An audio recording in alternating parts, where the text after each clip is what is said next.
Welcome to Chillin' 101. We hope this video helps. You start by confirming basics. Power on the router and verify the internet LED is steady. Once done, find the SSID and password printed on the router or in your notes. You will need them immediately. Now, make sure the device you want to connect has its Wi-Fi radio enabled and is within a reasonable range, roughly 10-20 meters.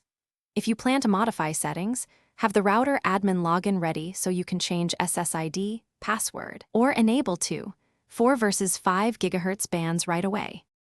You now open the device Wi-Fi settings and select the SSID. Enter the password exactly, paying attention to capitalization and symbols. If the device requests IP settings, choose DHCP for simplicity. Alternatively, assign a static IP inside the router's subnet to avoid conflicts. Once connected, make sure the security is WPA2 or WPA3. Weaker protocols invite problems.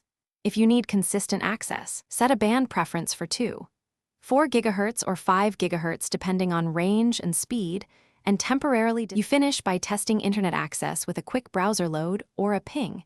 If pages fail, reboot the device once and retest. Make sure router firmware and the device's network drivers are up to date, because compatibility issues often cause drops. If you still cannot connect, forget the network on the device, re-enter credentials, or reboot the router. Perform a full factory reset only as a last resort. Key troubleshooting tip: check for simple interference and confirm SSID/password.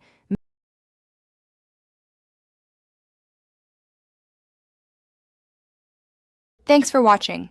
Consider subscribing if we helped you.